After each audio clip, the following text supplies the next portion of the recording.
Good morning, students. Ninth standard mathematics quadrilaterals we are discussed in the last class. What is the meaning of quadrilaterals and what is the angle sum property of a quadrilateral and types of quadrilaterals? These are all discussed in the previous class. Therefore, the angle sum property of a quadrilateral is the sum of all the angles of a quadrilateral is equal to 360 degree. You already know that a quadrilateral is a closed figure. It having four sides, four angles and four vertices and two diagonals. Therefore, the sum of four interior angles of a quadrilateral is equal to 360 degree. This is the angle sum property of a quadrilateral. And types of quadrilaterals means, namely, first one is a parallelogram, and second one is a trapezium, and third one is a rectangle, square, rhombus, kite. These are all the different types of quadrilaterals. Therefore, parallelogram means a quadrilateral in which both pair of opposite sides are parallel. Then it is called as a parallelogram. Then trapezium means a quadrilateral in which any one pair of opposite sides are parallel. Then it is called as a trapezium. Therefore, what is the rectangle? Rectangle is a parallelogram in which each angle measures 90 degree. Rectangle is a parallelogram in which each angle measures 90 degree is called as rectangle ಅಂತ ಹೇಳ್ತಾ ಹೋಗ್ತೀವಿ. And what is square ಅಂದರೆ square is a rectangle in which all the sides are equal. All the sides are equal is called as square ಅಂತಲೂ ಗೊತ್ತಿರಬೇಕು. Rhombus is a parallelogram in which all the sides are equal and diagonals are intersect mutually perpendicular to each other. Then it is a rhombus, ವಜ್ರಾಕೃತಿ ಅಂತ ಕೂಡ ಹೇಳ್ತಾ ಹೋಗ್ತೀವಿ. These are all the different types of quadrilaterals we are discussed in the last class. Today we are discussing about properties of a types of quadrilaterals. Properties of parallelogram, properties of rectangle, properties of rhombus. These are all discussed in this class. Therefore, first we are discussing about the properties of a parallelogram. We already know that parallelogram is a quadrilateral in which both pair of opposite sides are parallel. For example, ABCD is a quadrilateral in which AB ಗೆ CD opposite side ಆಗುತ್ತೆ. ಅದೇ ಥರ BC ಗೆ AD opposite side ಆಗುತ್ತೆ. ಈ ಒಂದು ಡಯಾಗ್ರಾಮನ್ನು observe ಮಾಡಿದರೆ ನಿಮಗೆ AB parallel to CD and BC parallel to AD. Then ABCD is a parallelogram ಅಂತ ಹೇಳ್ಬೋದು. In the given figure, ABCD is a parallelogram in which AB parallel to CD and BC parallel to AD. On measuring, AB is equal to DC. Measure ಮಾಡಿದಾಗ ಏನಾಗುತ್ತೆ, AB ಎಷ್ಟಿರುತ್ತೋ DC ಅಷ್ಟೇ ಬರುತ್ತೆ. AB ಏನಾದರೂ 6 centimetre ಇತ್ತು ಅಂದರೆ DCನೂ ಕೂಡ 6 centimetre ಬರುತ್ತೆ. ಅದೇ ಥರ BC ಮೆಜರ್ ಮಾಡಿದರೆ BC ಏನಾದರೂ 5 ಸೆಂಟಿಮೀಟರ್ ಬಂತು ಅಂದರೆ ADನೂ ಕೂಡ 5 ಸೆಂಟಿಮೀಟರ್ ಬರುತ್ತೆ. ಅದೇ ಫಾರ್ ಏನು ಹೇಳ್ಬೋದು ನಾವು, AB is equal to DC and BC is equal to AD. ಅಂದರೆ ಏನು ಹೇಳ್ತೀರಾ, opposite sides of a parallelogram are equal ಅಂತ ಹೇಳ್ಬೋದು. ಸೆಕೆಂಡ್ ಒನ್, ಆ್ಯಂಗಲ್ ಎಗೆ ಆ್ಯಂಗಲ್ ಸಿ ಆಪೋಸಿಟ್ ಆ್ಯಂಗಲ್ ಆಗುತ್ತೆ, ಆ್ಯಂಗಲ್ ಬಿಗೆ ಆ್ಯಂಗಲ್ ಡಿ ಆಪೋಸಿಟ್ ಆ್ಯಂಗಲ್ ಆಗುತ್ತೆ. Angle A is equal to angle C, angle B is equal to angle D ಅಂತ ಹೇಳೋದಾದರೆ measure ಮಾಡಿದಾಗ equal ಆಗಿರುತ್ತೆ. ದೇರ್ಫೋರ್ ಏನು ಹೇಳ್ಬೋದು ನಾವು ಅಂದರೆ opposite angles of a parallelogram are equal ಅಂತಲೂ ಕೂಡ ಹೇಳ್ತಾ ಹೋಗ್ಬೋದು. ದೇರ್ಫೋರ್ 2 ಪಾಯಿಂಟ್ ಗೊತ್ತಾಯಿತು. ಒಂದು, opposite sides of a parallelogram are equal. Second one is opposite angles of a parallelogram are equal ಅಂತ ಹೇಳ್ತಾ ಹೋಗ್ತೀವಿ. ಇನ್ನು ಪ್ರಾಪರ್ಟಿ 1 ನೋಡೋದಾದರೆ, the diagonal in a parallelogram divides it into 2 congruent triangles. ಪ್ಯಾರಲೋಗ್ರಾಮಲ್ಲಿ ಏನು ಡಯಾಗ್ನಲ್ ಡ್ರಾ ಮಾಡ್ತಿರೋ ಆ ಡಯಾಗ್ನಲ್ ಡ್ರಾ ಮಾಡಿರ್ತಕ್ಕಂಥ ಪ್ಯಾರಲೋಗ್ರಾಮಲ್ಲಿ ಡಯಾಗ್ನಲ್ ಏನು ಮಾಡುತ್ತೆ, ಇಟ್ಟು ಪ್ಯಾರಲೋಗ್ರಾಮನ್ನು 2 ಕಾಂಗ್ರುಯೆಂಟ್ ಟ್ರಯಾಂಗಲ್ಸ್ ಆಗಿ ಡಿವೈಡ್ ಮಾಡ್ತಾ ಹೋಗುತ್ತೆ. Okay, property 1 is the diagonals in a parallelogram divides it into 2 ಕಾಂಗ್ರುಯೆಂಟ್ triangles. Next, property 2, second property of a parallelogram. In a parallelogram opposite sides are equal. ಹೇಳಿದ್ನಲ್ಲ, opposite sides ಏನಾಗಿರ್ತವೆ, equal ಆಗಿರುತ್ತೆ. Property 3, the opposite angles of a parallelogram are equal. ಏನು ಹೇಳ್ಬೋದು, property parallelogram ಎಂದು opposite angles of a parallelogram are equal. Next, property 4, the diagonals of a parallelogram bisect each other. ಗೊತ್ತಾಯ್ತು ಹೇಳಿದ್ದು, bisect ಅಂತ ಗೊತ್ತಾಯ್ತಲ್ಲ, it divide into 2 equal parts. ಅದಾಗಿ 2 ಅರ್ಧ ಭಾಗಗಳಾಗಿ ವಿಭಾಗವಾಗ್ತವೆ. ಕರೆಕ್ಟಾಗಿ ಒಂದಕ್ಕೊಂದು ಬೈಸೆಕ್ಟ್ ಮಾಡುತ್ತೆ, ಕರೆಕ್ಟಾಗಿ ಒಂದಕ್ಕೊಂದು ಅರ್ಧ ಭಾಗಕ್ಕೆ ಇಂಟರ್ಸೆಕ್ಟ್ ಆಗ್ತವೆ ಅಂತ ಗೊತ್ತಿರಬೇಕು. The diagonals of a parallelogram bisect each other. These are the 4 properties of parallelogram. Next, properties of a rectangle. Properties of rectangle, ನಿಮಗೆ rectangle ಅಂದರೆ ಆಲ್ರೆಡಿ ನಾನು ಹೇಳಿದ್ದೀನಿ. A parallelogram in which each angle measures 90 degree. ಈಗ PQRS is a parallelogram because PQ parallel to RS and QR parallel to PS. ಅಂದರೆ ಅರ್ಥ ಏನು, opposite sides are parallel ಆಗಿರೋದ್ರಿಂದ parallelogram ಆಗುತ್ತೆ. But each angle measures 90 degree. Angle P measures 90 degree, angle S measures 90 degree, angle Q measures 90 degree, angle R measures 90 degree. Therefore PQRS is a rectangle ಅಂತ ಹೇಳ್ಬೋದು. It is a parallelogram in which each angle measures 90 degree is called rectangle ಅಂತ ಗೊತ್ತಿರಲಿ. ಹಾಗಾದ್ರೆ property ನೋಡೋದಾದರೆ, the diagonal of a rectangle are equal length.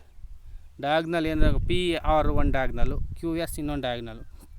ಎರಡೂ diagonal ಏನಾಗಿರ್ತವೆ, equal ಆಗಿರುತ್ತೆ. ಅಂದರೆ PR ಎಷ್ಟಿರುತ್ತೋ QS ಕೂಡ ಅಷ್ಟೇ ಇರುತ್ತೆ ಅಂತ ಹೇಳ್ತೀವಿ. Therefore the diagonals of a rectangle are equal length. For example QS ಏನಾದರೂ 3 ಸೆಂಟಿಮೀಟರ್ ಇತ್ತು ಅಂದರೆ PR ಕೂಡ 3 ಸೆಂಟಿಮೀಟರ್ ಇರುತ್ತೆ. ಡಯಾಗ್ನಲ್ಸ್ ಯಾವಾಗಲೂ ಕೂಡ ರೆಕ್ಟ್ಯಾಂಗಲಲ್ಲಿ ಈಕ್ವಲ್ ಆಗಿರ್ತವೆ. Second property, A rectangle is a parallelogram with one of it's angles A right angle. ಅಲ್ಲಿ ನಾವು ಫಸ್ಟ್ಗೆ ಹೇಳ್ಬಿಡಿದ್ವಿ ಡೆಫಿನೇಷನಲ್ಲಿ, ಈಚ್ ಆ್ಯಂಗಲ್ ಮೆಜರ್ಸ್ 90 ಡಿಗ್ರಿ ಅಂತೇಳಿ. ಅಂದರೆ ರೈಟ್ ಆ್ಯಂಗಲ್ ಅಂತ ಹೇಳ್ಬೋದಾ. For rectangle is a parallelogram in with one of it's angle, ಯಾವುದಾದ್ರೂ ಒಂದು angle ಅದರಲ್ಲೇ 90 ಡಿಗ್ರಿ ಇದ್ದೇ ಇರುತ್ತೆ ಅಂತಲೂ ಕೂಡ ಹೇಳ್ಬೋದು. That angle bisector of a parallelogram forms a rectangle. Angle bisector of a parallelogram, ಪ್ರತಿಯೊಂದಕ್ಕೂ ನಾವು ಆ್ಯಂಗಲ್ ಬೈಸೆಕ್ಟರ್ ಕನ್ಸ್ಟ್ರಕ್ಟ್ ಮಾಡಿದರೆ 4 ಆ್ಯಂಗಲ್ ಇದಾವಲ್ಲ, ಆ 4 ಆ್ಯಂಗಲ್ಗೂ ಕೂಡ ಆ್ಯಂಗಲ್ ಬೈಸೆಕ್ಟರ್ ಕನ್ಸ್ಟ್ರಕ್ಟ್ ಮಾಡಿದರೆ ಆ ಆ್ಯಂಗಲ್ ಬೈಸೆಕ್ಟ್ರಿಂದ ನಮಗೊಂದು ಪ್ಯಾರಲೋಗ್ರಾಮ್ ಸಿಗುತ್ತೆ, ಒಂದು ರೆಕ್ಟ್ಯಾಂಗಲ್ ಫಾರ್ಮೇಷನ್ ಆಗುತ್ತೆ ಅಂತೇಳಿ ಹೇಳ್ತಾ ಹೋಗ್ತೀವಿ. The angle bisector of a ಪ್ಯಾರಲೋಗ್ರಾಮಿನ ಆ್ಯಂಗಲ್ ಬೈಸೆಕ್ಟ್ರು ರೆಕ್ಟ್ಯಾಂಗಲನ್ನು ಫಾರ್ಮೇಷನ್ ಮಾಡುತ್ತೆ ಅಂತ ಹೇಳ್ತಾ ಹೋಗ್ತೀವಿ. These are the 3 properties of a rectangle. And next we shall understand about properties of a square. Properties of a square are property 1. A square is a rectangle with a pair of consecutive sides equal. Consecutive sides ಅಂದರೆ ಅನುಕ್ರಮವಾಗಿ ಅನುಕ್ರಮವಾಗಿರ್ತಕ್ಕಂಥ ಒಂದ್ರ ಪಕ್ಕ ಅಕ್ಕಪಕ್ಕ ಇರ್ತಾವಲ್ಲ ಅದನ್ನು ಹೇಳ್ತಾ ಹೋಗ್ತೀವಿ. ಈಗ 1 2 3 4 ಕಾನ್ಸಿಕ್ಯೂಟಿವ್ ನಂಬರ್ಸ್ ಅಂತ ಹೇಳ್ತಾ ಹೋಗ್ತೀವಿ. x-1 x-2 x-3 ಈ ಥರ ಕಾನ್ಸಿಕ್ಯೂಟಿವ್ ನಂಬರ್ಸ್ ಅಂತ ಹೇಳ್ತಾ ಹೋಗ್ತೀವಿ. ಅದೇ ಥರ ಇಲ್ಲಿ A square is a rectangle with A peer of consecutive sides are equal ಆಗಿರುತ್ತೆ. ಅನುಕ್ರಮವಾಗಿರ್ತಕ್ಕಂಥ ಭಾಗಗಳು ಈಕ್ವಲ್ ಆಗಿರ್ತವೆ. Property 2, each of the angles of a square is a right angle. Each of the angles of a square is a right angle and each of the 4 sides of the same length. ಅಂದರೆ 4 sides ಕೂಡ ಏನಾಗಿರ್ತವೆ, equal ಆಗಿರುತ್ತೆ. Each of the angles of a square is a right angle and each of the 4 sides is of the same length ಅಂತಲೂ ಕೂಡ ಹೇಳ್ತಾ ಹೋಗ್ತೀವಿ. ಒಂದು ಅಂತ ಸ್ಕ್ವಯರಲ್ಲಿ ಒಂದು ಸೈಡ್ ಏನಾದರೂ 3 ಸೆಂಟಿಮೀಟರ್ ಇತ್ತು ಅಂದರೆ ಉಳಿದಂಥ 3 ಸೈಡ್ಸು ಕೂಡ 3 ಸೆಂಟಿಮೀಟರ್ ಇರುತ್ತೆ. ನೆಕ್ಸ್ಟ್ ಪ್ರಾಪರ್ಟಿ 3 ನೋಡೋದಾದರೆ, the diagonals of a square are equal and perpendicular to each other. The diagonals of a square are equal and perpendicular to each other. ಒಂದು ಡಯಾಗ್ನಲ್ನ ಸ್ಕ್ವಯರಲ್ಲಿ ಡ್ರಾ ಮಾಡ್ತಕ್ಕಂಥ ಡಯಾಗ್ನಲ್ ಏನಾಗಿರ್ತವಪ್ಪ ಅಂದರೆ ಅವು ಕೂಡ ಈಕ್ವಲ್ ಆಗಿರ್ತವೆ, ಜೊತೆಗೆ ಪರ್ಪೆಂಡಿಕ್ಯುಲರ್ ಆಗಿ ಇಂಟರ್ಸೆಕ್ಟ್ ಆಗ್ತವೆ. ಪರ್ಪೆಂಡಿಕ್ಯುಲರ್ ಟು ಈಚೆ ಒಂದಕ್ಕೊಂದು ಪರ್ಪೆಂಡಿಕ್ಯುಲರ್ ಆಗಿರ್ತದೆ. ಅಂದರೆ at the point of intersection diagonal ಒಂದಕ್ಕೊಂದು ಇಂಟರ್ಸೆಕ್ಟ್ ಆಗ್ತವೆ. ಯಾವ ಪಾಯಿಂಟಲ್ಲಿ ಇಂಟರ್ಸೆಕ್ಟ್ ಆಗಿರ್ತವೋ ಅಲ್ಲಿ 90 ಡಿಗ್ರಿ ಫಾರ್ಮೇಷನ್ ಆಗಿರುತ್ತೆ ಅಂತ ಗೊತ್ತಿರಬೇಕು. ಅಂದರೆ ಎರಡು ಒಂದಕ್ಕೊಂದು ಪರ್ಪೆಂಡಿಕ್ಯುಲರ್ ಆಗಿರ್ತವೆ ಅಂತೇಳಿ ಗೊತ್ತಿರಬೇಕು. These are the properties of a square. Therefore properties of a parallelogram ಕಲ್ತ್ವಿ, ಪ್ರಾಪರ್ಟೀಸ್ ಆಫ್ ಎ ರೆಕ್ಟ್ಯಾಂಗಲ್ ಗೊತ್ತಾಯಿತು, next properties of a square ಗೊತ್ತಾಯಿತು. ಈಗ ನೆಕ್ಸ್ಟ್ ನಾವು properties of a rhombus. Properties of a ರಾಂಬಸನ್ನು ನೋಡ್ತಾ ಹೋಗೋಣ.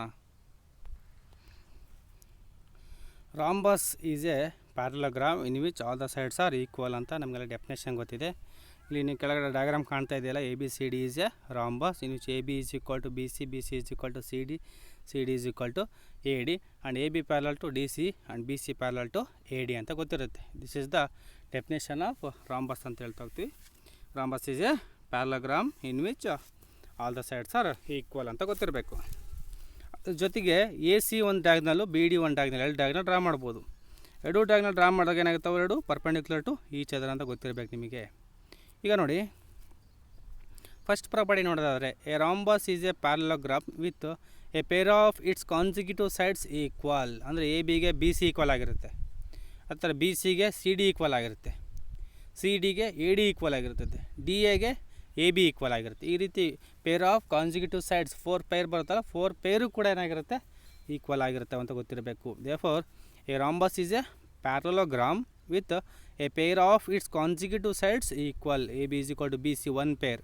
BC is equal to CD, another pair. CD is equal to AD, third pair. AD is equal to AB, fourth pair. Fourth pair of consecutive sides ಕೂಡ equal ಆಗಿರುತ್ತೆ. ಅಂದರೆ AB is equal to BC, BC is equal to CD, CD is equal to DA, DA is equal to AB. ಈ ರೀತಿ AB is equal to BC is equal to CD is equal to AD ಅಂತ ಬರಿಬೋದು. Next property 2, the diagonal of a rhombus are perpendicular to each other. ನಾನು ಆಗಲೇ ಹೇಳಿದೆ, AC and BD diagonal draw ಮಾಡಿದರೆ ಎರಡು ಕೂಡ ಏನಾಗ್ತವೆ, ಒಂದಕ್ಕೊಂದು ಪರ್ಪೆಂಡಿಕ್ಯುಲರ್ ಆಗಿರ್ತವೆ. ಅಂದರೆ at the point of intersection it measures 90 degree ಅಂತಲೂ ಕೂಡ ಹೇಳ್ತಾ ಹೋಗ್ತೀವಿ. Next property 3, all the 4 sides of a rhombus are equal. All the 4 sides of a rhombus are equal ಅಂತ ಗೊತ್ತಿರಬೇಕು. ಅಂದರೆ AB is equal to BC is equal to CD and is equal to AD. Therefore this is the property of rhombus. Therefore note, a square, rectangle and rhombus are all parallelogram. ಗೊತ್ತಿರಲಿ, square ಅನ್ನೋದು ಕೂಡ parallelogram, rectangle ಅನ್ನೋದು ಕೂಡ parallelogram, rhombus ಅನ್ನೋದು ಕೂಡ parallelogram. Therefore a square, rectangle and rhombus are all parallelograms. A square is a rectangle and also a rhombus. Square ಅನ್ನೋದು rectangle ಅಂತಲೂ ಬರುತ್ತೆ, ರಾಂಬಸ್ ಅಂತಲೂ ಕೂಡ ಹೇಳ್ಬೋದು. ಸೇಮ್ ಪ್ರಾಪರ್ಟಿ ಆಗಿರುತ್ತೆ. ಹಾಗಾಗಿ A square is a rectangle and also rhombus ಅಂತಲೂ ಕೂಡ ಹೇಳ್ತಾ ಹೋಗ್ತೀವಿ. ಯಾಕಂದರೆ ಸ್ಕ್ವೇರ್ ನಿಮ್ಗೆ ಗೊತ್ತಿದೆ definition, it is a parallelogram in which all the sides are equal ಅಂತೇಳಿ. ರಾಂಬಸ್ ಅಂದರೂ ಕೂಡ ಅಷ್ಟೇ, rhombus is a parallelogram in which all the sides are equal. Therefore square rhombus ಆಗಿರುತ್ತೆ, ಬಟ್ ರಾಂಬಸ್ ಸ್ಕ್ವೇರ್ ಆಗಿರಲ್ಲ, ಅರ್ಥ ಮಾಡ್ಕೊಳ್ರಿ. ಬಿಕಾಸ್ ಸ್ಕ್ವೇರ್ ಅಂದರೆ each angle measures 90 degree ಅಂತ ಗೊತ್ತಿದೆ ನಿಮಗೆ, each angle measures 90 degree. But ಪ್ಯಾರಲೋಗ್ರಾಮಲ್ಲಿ each angle should not be a 90 degree. ಅದು 90 ಡಿಗ್ರಿ ಇರಲೇಬೇಕಂತೇನಿಲ್ಲ, ಬೇರೆ ಬೇರೆ ಆ್ಯಂಗಲ್ ಇರುತ್ತೆ. ಬಟ್ ಅಲ್ಲಿ ಏನಾಗಿರಬೇಕು, ಪ್ಯಾರಲೋಗ್ರಾಮ್ ಅಂದರೆ opposite sides are equal and parallel ಆಗಿರಬೇಕು, ಜೊತೆಗೆ all the sides are equal ಆಗಿರಬೇಕು ಅಷ್ಟೇ. ಅಂದರೆ a square is a rhombus but a rhombus is not a square. A square is a rectangle but rectangle is not a square. Understand ಮಾಡ್ಕೊಳ್ರಿ. A square is a rectangle and also a rhombus. A parallelogram is a trapezium. Parallelogram ಬೇಕಾದ್ರೆ trapezium ಅಂತ ಹೇಳ್ಬೋದು, ಟ್ರೆಪೀಸಿಯಮನ್ನು parallelogram ಅಂತ ಹೇಳೋಲ್ಲ. ಯಾಕಂದರೆ ಟ್ರೆಪೀಸಿಯಮಲ್ಲಿ one pair of opposite sides ಮಾತ್ರ ಈಗ ಪ್ಯಾರಲ್ ಆಗಿರುತ್ತೆ, ಬಟ್ ಪ್ಯಾರಲೋಗ್ರಾಮಲ್ಲಿ both pair of opposite sides are parallel ಆಗಿರುತ್ತೆ. ಹಾಗಾಗಿ ಪ್ಯಾರಲೋಗ್ರಾಮನ್ನು ನಾವು ಟ್ರೆಪೀಸಿಯಮ್ ಅಂತ ಹೇಳ್ಬೋದು ಹೊರತು ಟ್ರೆಪೀಸಿಯಮನ್ನು ಪ್ಯಾರಲೋಗ್ರಾಮ್ ಅಂತ ಹೇಳಕ್ಕೆ ಬರೋಲ್ಲ. A kite is not a parallelogram. Kite ಅನ್ನೋದು ಪ್ಯಾರಲೋಗ್ರಾಮ್ ಆಗಿರಲ್ಲ, because opposite sides are not parallel to each other. ಹಾಗಾಗಿ ಅದು ಪ್ಯಾರಲೋಗ್ರಾಮ್ ಆಗಿರಲ್ಲ. A trapezium is not a parallelogram. Trapezium ಅನ್ನೋದು ನಾಟ್ ಎ ಪ್ಯಾರಲೋಗ್ರಾಮ್ ಗೊತ್ತಿರಬೇಕು. ಟ್ರೆಪೀಸಿಯಮಲ್ಲಿ ಏನಾಗಿರುತ್ತಪ್ಪ ಅಂದರೆ only one pair of opposite sides are parallel ಆಗಿರುತ್ತಲ್ಲ, ಹಾಗಾಗಿ ಅದು ಏನಾಗಿರುತ್ತೆ, ಪ್ಯಾರಲೋಗ್ರಾಮ್ ಆಗಿರೋಕ್ಕೆ ಸಾಧ್ಯ ಇಲ್ಲ. A rectangle or a rhombus is not a square. Rectangle ಆಗಲಿ ರಾಂಬಸ್ ಆಗಲಿ ಅವು ಸ್ಕ್ವಯರ್ ಆಗಿ ಸಾಧ್ಯ ಇಲ್ಲ. ಬಟ್ ಸ್ಕ್ವಯರು ರೆಕ್ಟ್ಯಾಂಗಲ್ ಆಗ್ಬೋದು, ರಾಂಬಸ್ ಆಗ್ಬೋದು, ಬಟ್ ರೆಕ್ಟ್ಯಾಂಗಲು ರಾಂಬಸ್ ಇವೆರಡು ಸ್ಕ್ವೇರ್ ಆಗೋಕ್ಕೆ ಸಾಧ್ಯ ಇಲ್ಲ. ಅರ್ಥಾಯ್ತು? ಯಾಕಂತ ಹೇಳಿದ್ನಲ್ಲ ಆಗಲೇ, ಇವಿಷ್ಟು ಇಂಪಾರ್ಟೆಂಟ್ ನೋಟು ಗೊತ್ತಿರ್ಬೇಕು ನಿಮಗೆ. ಇನ್ನೊಂದು ಸರಿ ಹೇಳ್ತೀನಿ ನೋಡಿ. A square, rectangle and rhombus are all parallelogram. ಮೂರು ಕೂಡ ಪ್ಯಾರಲೋಗ್ರಾಮೇ. ಸ್ಕ್ವಯರು ಪ್ಯಾರಲೋಗ್ರಾಮೇ, ರೆಕ್ಟ್ಯಾಂಗಲ್ ಪ್ಯಾರಲೋಗ್ರಾಮೇ, ರಾಂಬಸ್ಸು ಪ್ಯಾರಲೋಗ್ರಾಮೇ. But a square is a rectangle and also a rhombus. Square ಅನ್ನೋದು ರೆಕ್ಟ್ಯಾಂಗಲ್ ಆಗಿರುತ್ತೆ, ರಾಂಬಸ್ ಆಗಿರುತ್ತೆ. A parallelogram is a trapezium. Parallelogram ಅನ್ನೋದೇನಾಗಿರುತ್ತೆ, ಟ್ರೆಪೀಸಿಯಮ್ ಆಗಿರುತ್ತೆ. A kite is not a parallelogram. Kite ಅನ್ನೋದು ಪ್ಯಾರಲೋಗ್ರಾಮ್ ಆಗಿರಲ್ಲ. A trapezium is not a parallelogram. Trapezium ಕೂಡ parallelogram ಆಗಿರಲ್ಲ. ಜೊತೆಗೆ a rectangle or a rhombus is not a square. Rectangle ಮತ್ತು rhombus ಎರಡೂ ಕೂಡ ಸ್ಕ್ವೇರ್ ಹಾಕಕ್ಕೆ ಸಾಧ್ಯವಿಲ್ಲ. These are the important notes for the types of quadrilaterals. ಈ ಒಂದು ಟೈಪ್ಸ್ ಆಫ್ ಕ್ವಾಡ್ರಿಲ್ಯಾಟರಲ್ಸು ಮತ್ತು ಪ್ರಾಪರ್ಟೀಸ್ ಆಫ್ ಕ್ವಾಡ್ರಿಲ್ಯಾಟರಲ್ಸ್ಗಳನ್ನು ನೀವು ಕಲಿತ ಮೇಲೆ ಅದರ ಮೇಲೆ ಸಂಬಂಧಪಟ್ಟಾಗಿ ಒಂದು ಪ್ರಾಬ್ಲಮ್ ಇದೆ. ಪ್ರಾಬ್ಲಮನ್ನು ಸಾಲ್ವ್ ಮಾಡ್ತಾ ಹೋಗೋಣ. Show that each angle of a rectangle is a right angle. ಏನಂತ ಪ್ರೂವ್ ಮಾಡೋಕ್ಕೆ ಹೇಳಿದರೆ, ರೆಕ್ಟ್ಯಾಂಗಲ್ನ ಪ್ರತಿಯೊಂದು ಆ್ಯಂಗಲು 90 ಡಿಗ್ರಿ ಮೆಜರ್ ಮಾಡುತ್ತೆ ಅನ್ನೋದನ್ನು ಪ್ರೂವ್ ಮಾಡ್ತಾ ಹೋಗಬೇಕು. Given A B C D is a rectangle ಅಂತ ಬರ್ಕೊಳ್ತೀರಿ. ಒಂದು ರೆಕ್ಟ್ಯಾಂಗಲ್ ಚಿತ್ರ ಕೊಟ್ಟಿದ್ದಾರೆ, A B C D is a quadrilateral ಅಂತ ಕೂಡ ಬರ್ಕೋಬೋದು. To prove angle A is equal to angle B is equal to angle C is equal to angle D is equal to 90 degree. ಪ್ರತಿಯೊಂದು ಕೂಡ 90 degree ಅಂತ prove ಮಾಡಬೇಕು. Proof, we know that rectangle is a parallelogram. ನಮ್ಗೆ ಗೊತ್ತಿರುವ ಹಾಗೆ rectangle is a parallelogram where one angle is 90 degree ಅಂತಲೇ ಗೊತ್ತು. Rectangle definition ಪ್ರಕಾರ ನಮಗೆ rectangle is a parallelogram in each any one angle measures 90 degree ಅಂತ ಹೇಳ್ತೀವಿ. Therefore hence angle A measures 90 degree ಅಂತ ಕನ್ಸಿಡರ್ ಮಾಡ್ತೀರಾ. ನಾವು A D parallel to B C, A D parallel to B C and A B is a transversal ಅಂತ ಹೇಳ್ತಾ ಹೋಗ್ತೀವಿ. A D is a transversal ಅಂತ ಹೇಳ್ತಾ ಹೋಗ್ತೀವಿ. ಓಕೆ, ಇಂಥದ್ದಲ್ಲಿ angle A is equal to 90 degree ಅಂತ ಬರ್ಕೋಬೋದು, ಬಿಕಾಸ್ ಡೆಫಿನೇಷನ್ ಪ್ರಕಾರ ಬರ್ಕೊಳ್ತೀವಿ. Next A D parallel to B C, opposite sides are parallelogram are parallel ಅಂತ ಗೊತ್ತಿದೆ, ಹಾಗಾಗಿ A D parallel to B C ಅಂತ ಹೇಳ್ತೀವಿ. ಜೊತೆಗೆ A B is a transversal ಅಂತ ಆಗಿರುತ್ತೆ. ಎ ಡಿ ಬಿ ಸಿ ಎರಡು ಪ್ಯಾರಲಲ್ ಲೈನ್ಸ್ ತೊಗೊಂಡ್ರೆ ಎ ಬಿ ಏನಾಗುತ್ತೆ, ಟ್ರಾನ್ಸ್ವರ್ಸಲ್ ಆಗುತ್ತೆ. So angle A plus angle B is equal to 180 degree ಅಂತ ಬರ್ಕೋಬೋದಾ? ಲೈನ್ಸ್ ಆ್ಯಂಡ್ ಆ್ಯಂಗಲ್ ಚಾಪ್ಟರ್ ಹೇಳಿದ್ದೀನಿ ನಾನು. The interior angles on the same side of the transversal are supplementary are equal to 180 degree ಅಂತೇಳಿ. Therefore angle ಎಗೆ angle B ಎರಡು consecutive angles. The sum of two consecutive angles on the same side of the transversal is equal to 180 degree ಅಂತ ಕೂಡ ಗೊತ್ತಿದೆ. ಹಾಗಾಗಿ angle A plus angle B is equal to 180 degree ಅಂತ ಬರ್ಕೋಬೋದು. Because interior angles on the same side of the transversal, A B transversal ಆದರೆ A B ಒಂದೇ side ಬರ್ತಾವೆ ಎರಡು, ಆರ್ ಸಪ್ಲಿಮೆಂಟ್ರಿ ಅಂದರೆ ಸಪ್ಲಿಮೆಂಟ್ರಿ ಅಂದರೆ sum of two angles equal to 90 degree ಅಂತ ಗೊತ್ತಿರುತ್ತೆ ನಿಮಗೆ. For angle B plus angle A ಅಂದರೆ 90 ಡಿಗ್ರಿ ತಾನೆ. Angle B plus angle A ಅಂದರೆ 90 ಡಿಗ್ರಿ ಸಪ್ರೇಟ್ ಮಾಡಿದ್ರೆ 90 degree is equal to 180 degree. Then angle B is equal to 180 minus 90, then angle B is equal to 90 degree ಆಯಿತು. Angle ಏನು 90 degree ಆಯಿತು, angle B is equal to 90 degree ಆಯಿತು. We know that opposite angles of a parallelogram are equal ಅಂತ ನಾವು already property ಮಾಡ್ಬೇಕಾದ್ರೆ ಹೇಳಿದ್ದೆ. Angle A 90 degree ಇದ್ಮೇಲೆ angle C 90 degree ಇರುತ್ತೆ. ಆ್ಯಂಗಲ್ ಬಿ 90 ಡಿಗ್ರಿ ಇದ್ಮೇಲೆ ಆ್ಯಂಗಲ್ ಡಿ 90 ಡಿಗ್ರಿ ಇರುತ್ತೆ. Therefore angle C is equal to angle A and angle D is equal to angle B. Therefore angle C is equal to 90 degree and angle D is equal to 90 degree. So each of the angle of a rectangle is a right angle. Each of the angles of a rectangle is a right angle ಅಂತ ಹೇಳ್ತಾ ಹೋಗ್ಬೋದು. ಈ ರೀತಿ ನಾವು prove ಮಾಡ್ತಾ ಹೋಗಬೇಕು. Next question ನೋಡಿ, show that the diagonal of a rhombus are perpendicular to each other. Show that the diagonals of a rhombus are perpendicular to each other. ಈ ಥರ ಕ್ವಶನ್ಸ್ಗಳು ಭಾಳ ಇಂಪಾರ್ಟೆಂಟ್, ಎಕ್ಸಾಮಿನೇಷನ್ಗೆ ಕೇಳ್ತಾರೆ. ನೀವೇನು ಮಾಡಬೇಕಪ್ಪ ಅಂದರೆ ಫಸ್ಟ್ ಒಂದು ಈಗ ರಾಂಬಸ್ ಅಂತ ಗೊತ್ತಾಯಿತು. ರಾಂಬಸ್ ಅಂತ ಬಂದರೆ ರಾಂಬಸ್ ಡಯಾಗ್ರಾಮ್ ಬರ್ಕೋಬೇಕು. A B C D rhombus ಅಂತ ಡಯಾಗ್ರಾಮ್ ಬರ್ಕೊತೀರ. Diagonals A C and B D diagonals draw ಮಾಡ್ಕೊಳ್ರಿ. ಡ್ರಾ ಮಾಡಿದ ಮೇಲೆ ಅಲ್ಲಿ ಏನು ಪ್ರೂವ್ ಮಾಡೋಕ್ಕೆ ಹೇಳಿದ್ದಾರೆ, rhombus A B C D ಅಂತ ಆಯಿತು. A C perpendicular to B D, diagonals of perpendicular to each other ಅಂದರೆ ಎ ಸಿಗೆ ಬಿ ಡಿ ಪರ್ಪೆಂಡಿಕ್ಯುಲರ್ ಆಗಿರುತ್ತೆ ಅಂತ ಪ್ರೂವ್ ಮಾಡಬೇಕು. Therefore to prove A C perpendicular to B D ಅಂತ prove ಮಾಡ್ತಾರೆ. Proof since A B C D is a rhombus, A B C D ಅನ್ನೋದೇನಾಗುತ್ತೆ rhombus ಆದಮೇಲೆ A B is equal to B C, B C is equal to C D, C D is equal to D ಅಂತ ಗೊತ್ತಿದೆ. All the sides are equal ಅಂತ ಗೊತ್ತಿದೆ ಅಲ್ಲ ನಿಮಗೆ. ಹಾಗಾಗಿ A B is equal to B C is equal to C D is equal to D ಅಂತ ಬರ್ಕೋಬೋದು. Next consider two triangles, ಅಲ್ಲಿ ಶೇಡ್ ಮಾಡಿದ್ದೀವಲ್ಲ ಎರಡು ಟ್ರಯಾಂಗಲ್ ತೊಗೊಳ್ರಿ. Triangle A O B and triangle C O B ಎರಡು ಟ್ರಯಾಂಗಲ್ನ consider ಮಾಡಬೇಕು. Therefore triangle A O B and triangle C O B O A is equal to O C, because diagonals of the parallelogram bisect each other ಅಂತೇಳಿ ನಿಮ್ಮ property ಗೊತ್ತಿದೆ. Bisect each other ಅಂದಮೇಲೆ O A is equal to O C, O B is equal to O D ಅಂತ ಗೊತ್ತಿರುತ್ತೆ ನಿಮಗೆ. ಅದರ ಪ್ರಕಾರ ನಾವೇನು ಬರ್ಕೋಬೋದು, O A is equal to O C ಅಂತ ಬರ್ಕೋಬೋದು. ಅರ್ಥ ಆಯ್ತು ಹೇಳಿದ್ದು. Because diagonals A C and B D diagonals ಅವೆರಡು ಬೈಸೆಕ್ಟ್ ಈಚ್ ಅದರ್ ಅಂತ ಹೇಳ್ತಾ ಹೋಗ್ತಂದ್ರೆ ಎರಡು ಅವು ಬೈಸೆಕ್ಟ್ ಆಗ್ತವೆ, ಒಂದಕ್ಕೊಂದು ಇಂಟರ್ಸೆಕ್ಟ್ ಆಗ್ತಾಗುತ್ತೆ. ಅಂದರೆ ಓ ಎ ಎಷ್ಟಿರುತ್ತೋ ಓ ಸಿನ ಅಷ್ಟೇ ಇರುತ್ತೆ. ಪ್ರಾಪರ್ಟೀಸಲ್ಲಿ ನಾನು ಹೇಳಿದ್ದೀನಿ, ಅದರ ಪ್ರಕಾರ ಬರ್ಕೊಂಡಿದ್ದೀನಿ. Next O B is equal to O B common side ಇದೆಯಾ, O B is equal to O B common side ಇದೆ. Next A B is equal to C B ಅಥವಾ A B is equal to B C ಅಂತ ಬರ್ಕೋಬೋದಾ. Sides of the rhombus are equal, given ಪ್ರಕಾರ ಬರ್ಕೊಳ್ತೀವಿ. A B is equal to C D. Then triangle A O B congruent to triangle C O ಬಿನ, because S S S congruence rule ಪ್ರಕಾರ triangle A O B congruence triangle C O B ಅವೆರಡು triangle congruent ಆಯಿತು. Then ಅವೆರಡು triangle congruent ಆದಮೇಲೆ C P C T ಪ್ರಕಾರ angle A O B is equal to angle C O B ಅಂತ ಬರ್ಕೋಬೋದಾ.